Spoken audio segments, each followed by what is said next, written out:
Welcome to Financial Behavior Thought Leaders. I'm Mary, and this podcast takes you behind the scenes with top speakers in financial services.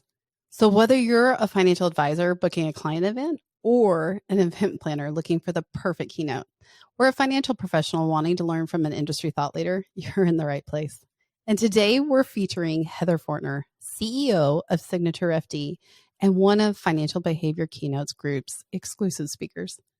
Heather has an incredible story of scaling her firm from $250 million to more than $9 billion in assets without losing the soul of the organization. We'll talk to her about the journey, get a preview of her keynote, and hear a story straight from her playbook on leading growth with integrity. Welcome, Heather. Thank you. Thank you for having me. So before we dive into your keynote, I want to start with your story. Where did you begin your speaking journey, and what inspired you to take your story to the stage?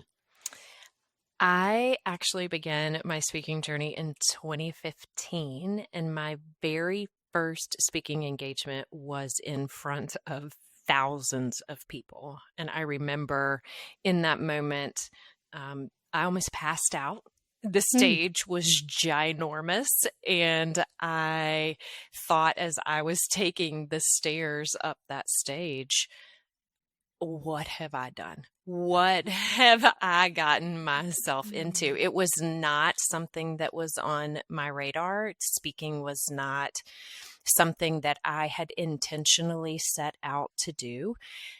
But I had built a career at a phenomenal firm and had some really key relationships. And so I got asked to do a keynote at Schwab Impact. And it was one of the first keynotes that actually featured someone from an advisory firm. And I knew in that moment that if I said no, those types of opportunities don't come around again. And so I said yes. And then I promptly got off the phone and had a little bit of a panic attack of what have I gotten myself into?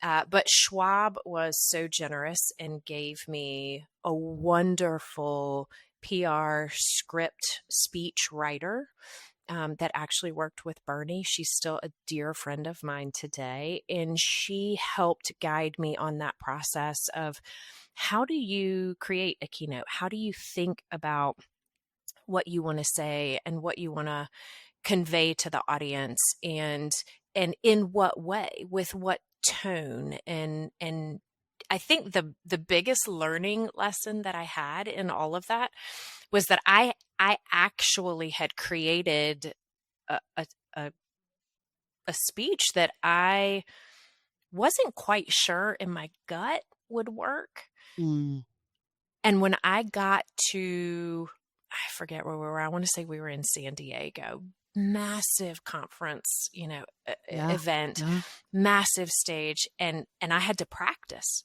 on stage in front of everybody with prompters. And I realized that I had created something that wasn't necessarily authentic to me, and that I was trying to be someone that just wasn't really me. And I got some pretty tough feedback in that moment that was like, yeah, this isn't going to cut it. And I went back to my room that night, and I remember I called my mom and I was like, Mom, I don't know what I've done. What am I going to do? How am I going to do this?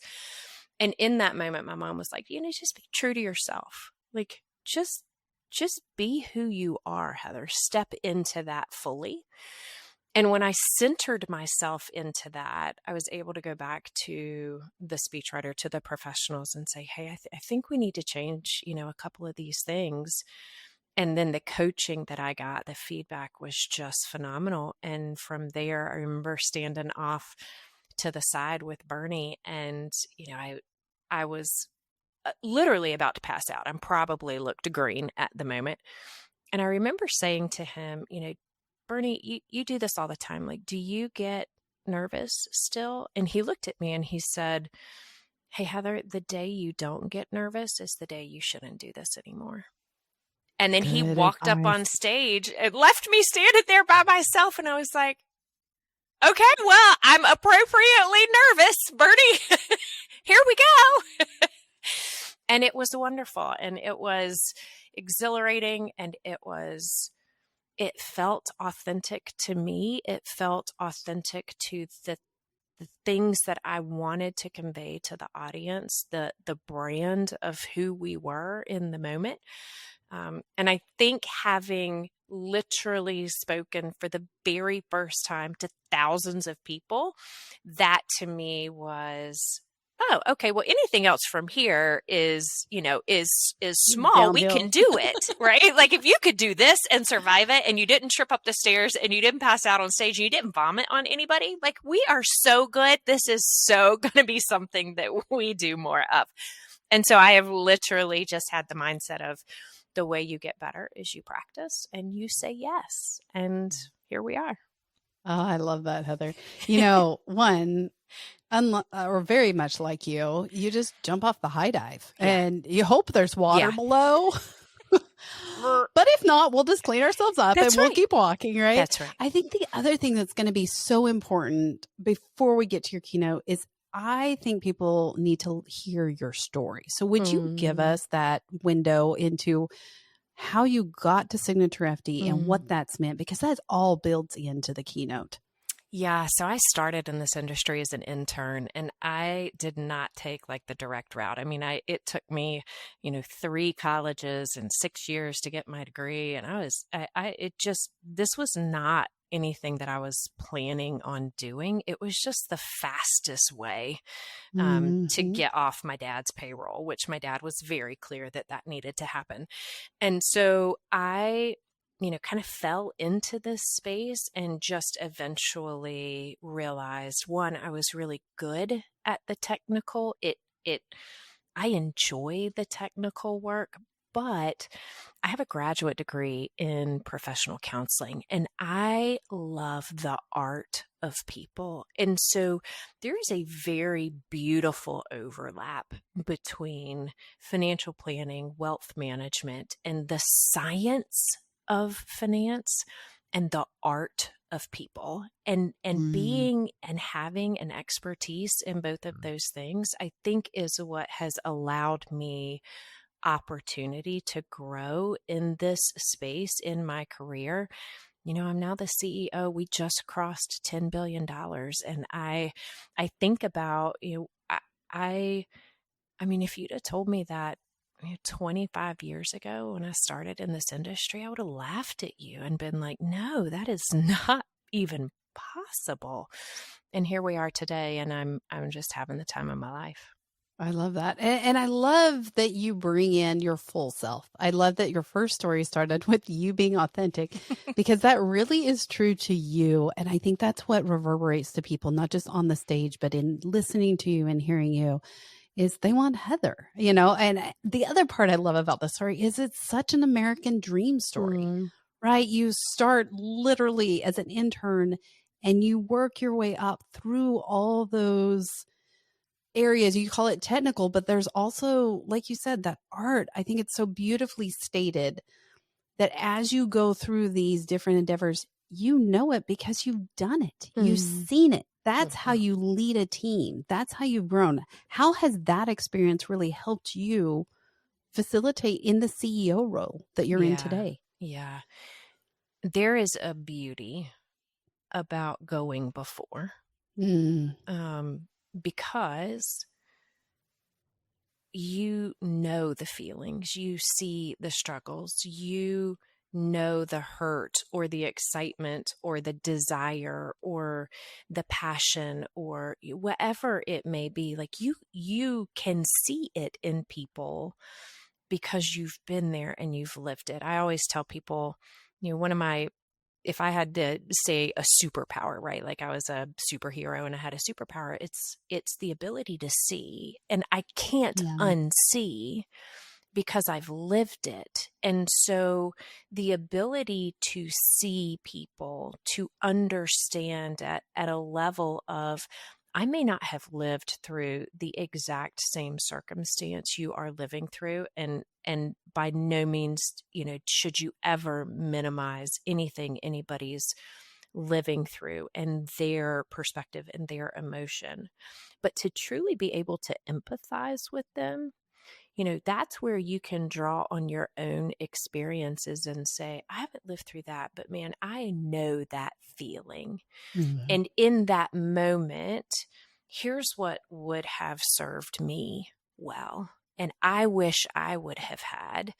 And how can I help you? How can I support you? How can I see your strengths and potentially be for you something that I didn't have someone to be that for me, only because I've gone before. And so I think about that. I think about that a lot with my kids of like, Mm-hmm. how can I be a rock for you in those moments when you don't know if you can do it and you're not sure and you just need somebody to either speak some life over you or to speak some truth over you or to help you or to support you or just listen to you. And I think all of those things from my training to my passion for people to understanding I grew into this role. I wasn't born a CEO. Mm. I got here through a lot of hard work, a lot of wonderful people pouring into me, and a lot of failure.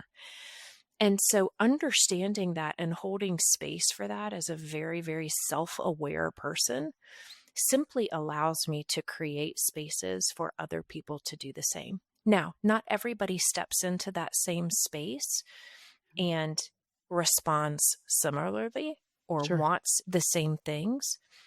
But as a leader, your job is to be able to create that space, that psychologically safe space where the motivated people, the people who do want to be successful, have the clarity and the resources and the support to be what they want to be.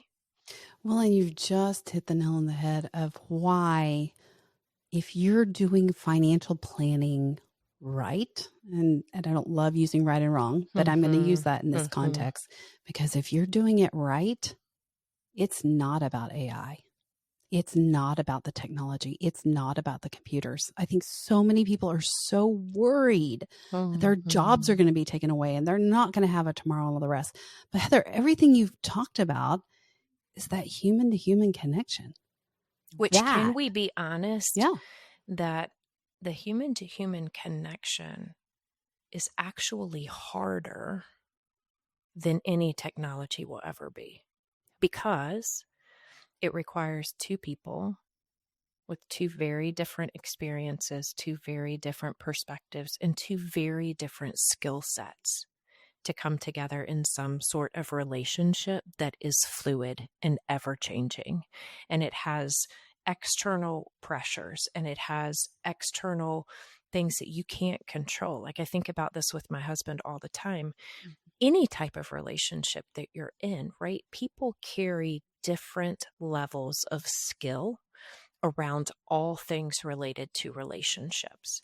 Mm-hmm. And so I think part of the reason people are scared, and I don't mean just people in our industry, but people in the world are scared, is that we have not been diligent nor intentional about filling people's toolboxes with relational skills.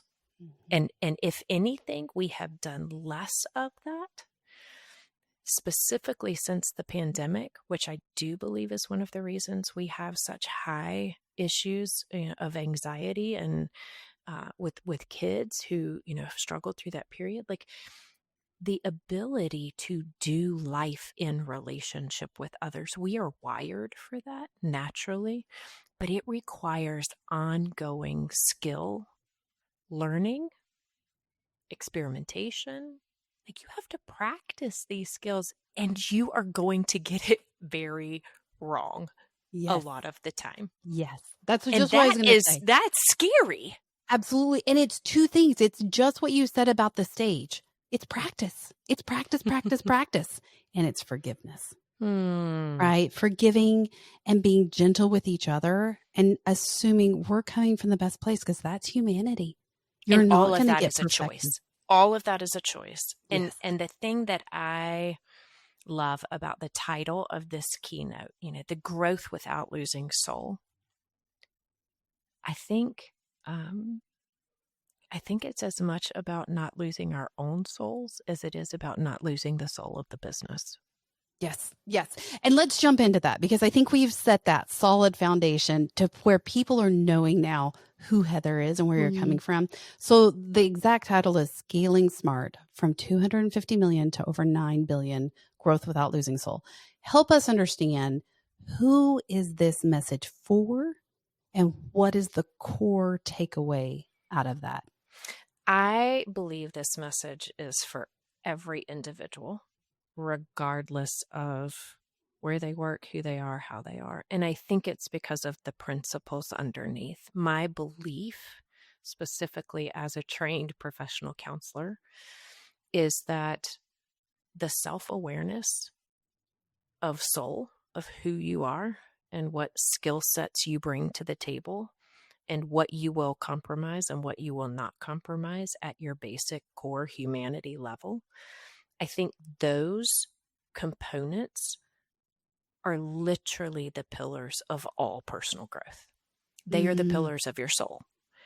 And so whether you're leading an organization, whether you're part of an organization, whether you are working by yourself, whatever it might be, growth requires that those pillars to evolve and to change. And there's going to be external forces, and the world is going to come at you in a way that you either decide to happen to it or it's going to happen to you. And if you decide to happen to your life and happen to the world, that means that you're going to have to evolve, because the world is constantly evolving and people around you are constantly evolving and organizations are evolving and growing. And so that self-awareness, I believe, is the core. And then the decision to modify what needs to be modified. Yeah. Because it's one thing to know yourself and to be very self-aware and to understand your soul. It's a whole other thing to know that there are things that you need to do to be a better human and to not make those choices. And so I think you have to start there, because the reality, and this is more systems-based theory, the reality is that systems are just made up of people. And so you've got the system of any organization, the seats in the organization, the roles in the organization. What does this organization do? How do they provide a service or a product to the world? But then people actually have to sit in those seats and in those roles. And so there's this like two-layered dynamic to, if we were all robots, you could build a system and it would function perfectly, but it never does, because we're not perfect and we bring all of our baggage and we bring all of our stuff. And then that stuff, bumps up against everybody else's stuff because they're bringing all of that stuff into the system as well. And so I just believe that understanding, having that framework of core values of this is who we are together, this is who I am individually, this is how those things interplay together, and this is how we as a integrated system actually handle when the world bumps up against us, or we bump up against each other, or we're going to market and it's not working, or whatever it might be. And so ensuring, I don't believe that it's actually possible to keep the soul of an organization intact if you are not focused on keeping the soul of the people in the system healthy as well. It's all about the people, isn't it? It is.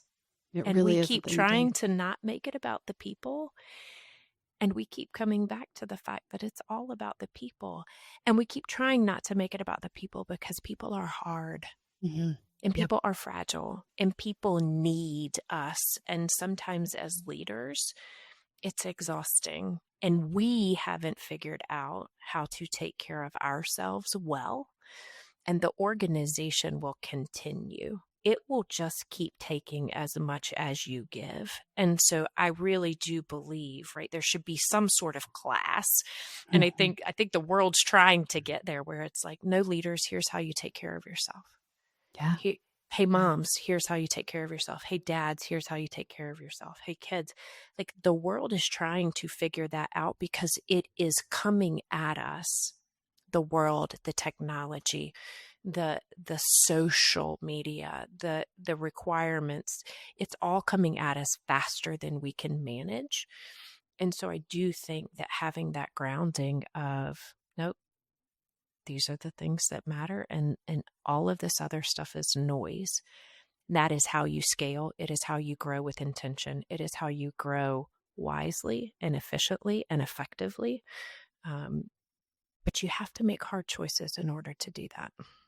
So this is where I want to ask you, every good keynote has a great story. I want to hear, what is the story that really resonates with your audience in this one?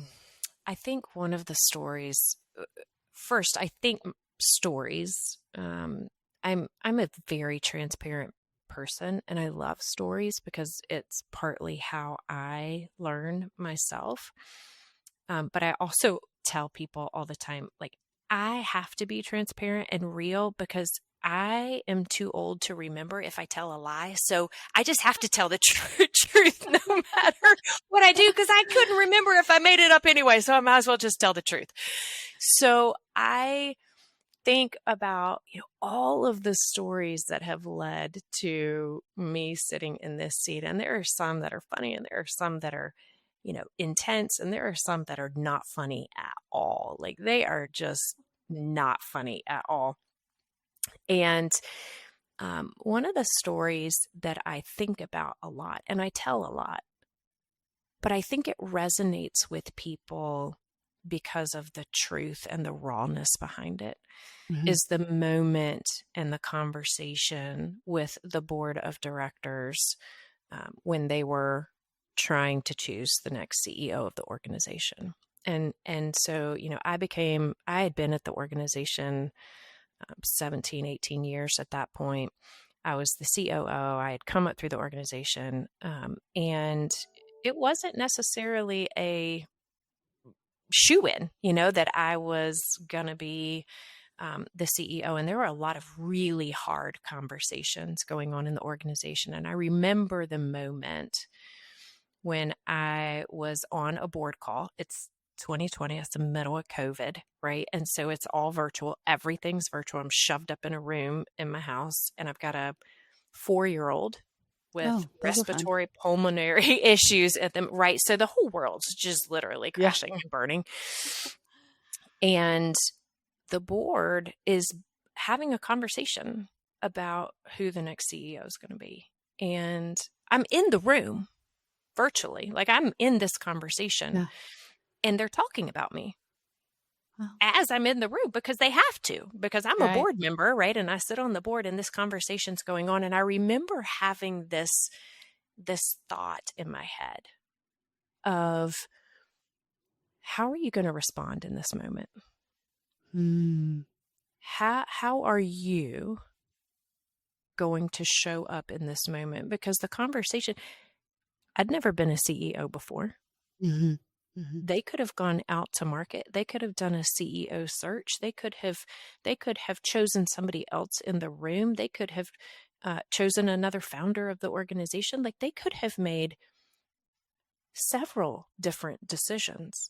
And yet the conversation is, do we pick her? Do we give her this role? And do we think she can do it? And I remember in that moment thinking, well, I don't know if I can do it. I mean, I've never been a CEO before.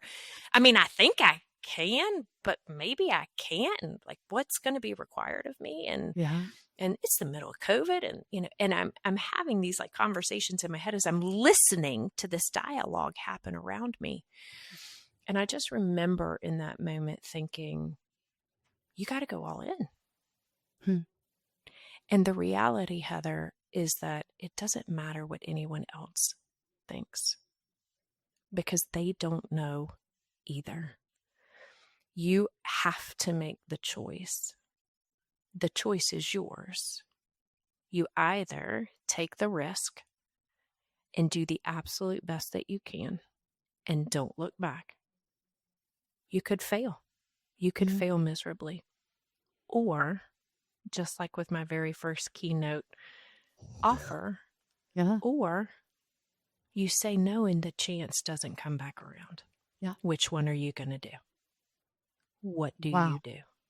And I remember thinking in that moment, like, there are just those defining moments of growth, specifically, where you as a leader, where you as an organization, you have to make a choice. You have to make that big bet, because that's where the big payoff comes. That's where the big growth comes.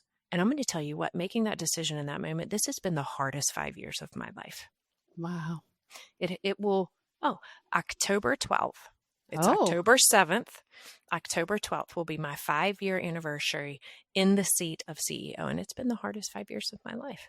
Wow. Because everything that I had known and learned before, it was not the skin that was going to take me forward. And so I had to take all that off and lay it down and say, I'm not a COO anymore. I'm a CEO. Yep. And what do I have to do differently? And how do I pivot? And who am I as a CEO, right? Who is my soul, and what needs to change and what doesn't? And that is just the conversation that we continually have as leaders, specifically when we're talking about growth. What needs to change? What doesn't?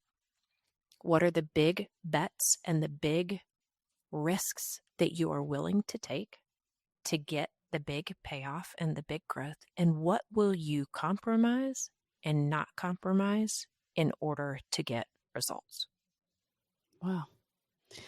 You know, every time we talk, I just walk away going, I feel better about, honestly, it's an introvert, almost like a mirror back inside myself. And I think that's what I'm really hearing from this keynote is it's not how Heather really became a cool fly on the wall. I mean, who wouldn't love to have that interesting perspective, right? That very few ever get in their life.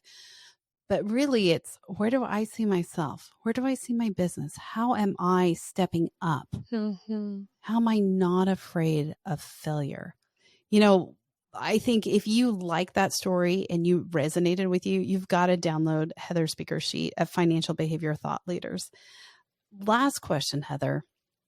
Let's go behind the scenes. And I know you're very authentic, so I'm very excited for this question.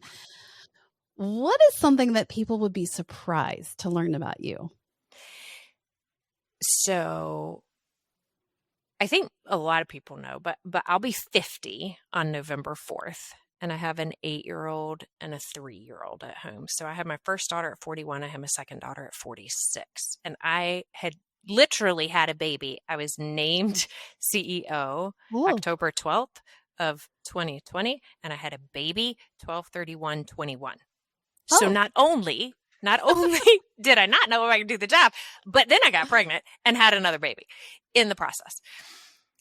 All of that to say, one thing you just said, I've been afraid a lot. I don't know that it's not about being afraid. I actually think it's more about what's driving the fear. And me being able to quickly get to the core, understanding myself well enough to get to the core, to say, I'm choosing this over fear. Beautiful. Because that's, to me, the definition of courage. And there are some things that I am so afraid of that they can paralyze me. The health of my daughters, right? And my kids, something happening to my children. There are some things that if I let them, they will keep me from being and doing the things that I need to do. I need to let my kids fail more. I need to let them go out and experience the world, because I'd rather them experience it with me around than with me not. There's a lot of fear in that. And I think about that from the business perspective of, as a CEO, as a leader, sometimes the fear of failure, sometimes the fear of, I got to make this really hard decision. I don't know what the unintended consequences of this decision are, but I have to take the risk, or you don't, and you play it safe, and potentially you don't end up where you want to be. And so I think just, I'm afraid a lot. And have found that being transparent about that opens the door to more people being able to say, yeah, me too. I've been afraid too. But hey, Heather, I believe in you and I support you, and I'm here to help however I can. And we've been better because of that. It's so much about growth. Like, I'm hearing this resonation of growth, and I don't just mean dollar growth. I mean personal growth. And I think that's the authentic story you're here to share. Is the growth, sure, on the balance sheet looks beautiful, right? On the net worth statement, whatever it is, that's the sexy part of it. That's right. But at the end of the day, it's here. It's the growth within, whether it's you as the CEO, whether it's you as the intern, whether it's you willing to take the next step towards whatever that future door is. That's right. To. Heather, this has been amazing. Thank you so much for your time today. Absolutely. Thank you for having me. If you're looking to book a speaker who can offer both a holistic approach to business growth and someone who blends the practical side of scaling with deeply human side of leadership, you can learn more from Heather Fortner at financialbehaviorthoughtleaders.com. Thanks for joining us. We'll be back soon with more conversations, bringing you to the leading voices in financial services.